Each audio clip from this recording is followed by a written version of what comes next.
Bienvenido, vamos a seguir revisando a grosso modo los mecanismos de defensa. En el video anterior ya vimos que los mecanismos de defensa son estas conductas que nosotros llevamos a cabo con la intención de protegernos del dolor y del sufrimiento y de este modo poder seguir funcionando de una manera relativamente normal.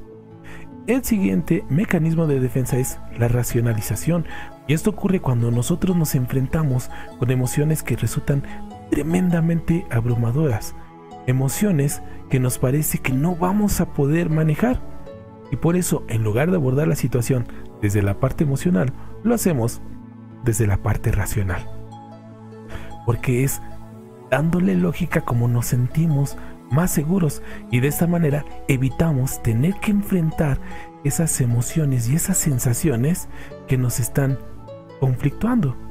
El siguiente mecanismo de defensa es la sublimación, y probablemente este es uno de los mecanismos de defensa menos peligroso, porque lo que hacemos es que estos impulsos que nosotros sentimos que son peligrosos y que desde luego socialmente no son bien aceptados o bien vistos, lo que hacemos es llevarlos a otra situación en la cual este impulso ya no representa un riesgo, un peligro, y que además socialmente es aceptable. Por ejemplo, las personas que pueden ser sádicas, en lugar de lastimar a los animales, en lugar de, voy a ser extremo, en lugar de volverse asesinos, lo que van a hacer es, por ejemplo, trabajar de carniceros. Y de ese modo están sublimando estos impulsos sádicos. Se vuelven carniceros, o incluso también se puede volver un médico, un cirujano. De este modo está sublimando estos impulsos que son peligrosos.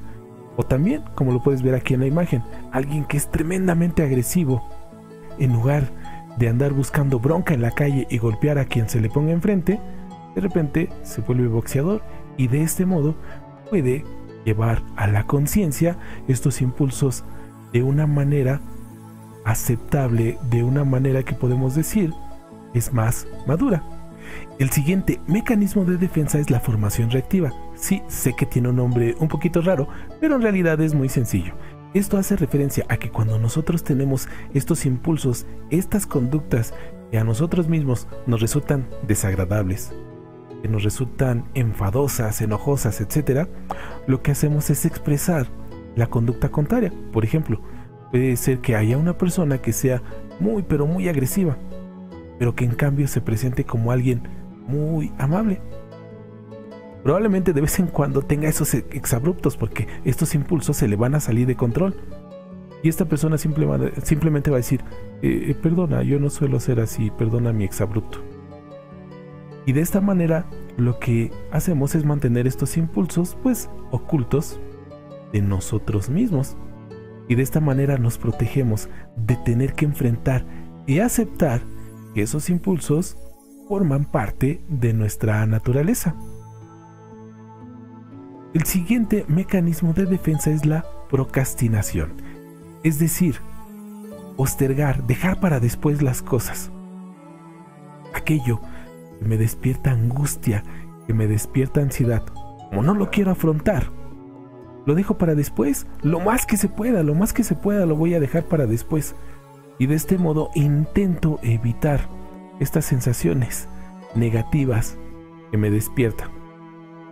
Probablemente es uno de los mecanismos de defensa menos efectivos, porque finalmente voy a terminar enfrentando estas emociones y sensaciones, y muchas veces lo único que voy a conseguir pues es que la situación todavía se agrave más, y en muchas ocasiones, lejos de evitar la angustia, lo único que hago es que esta angustia crezca y crezca y crezca.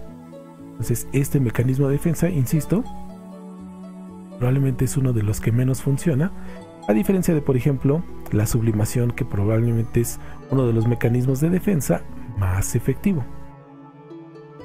Finalmente tenemos la somatización.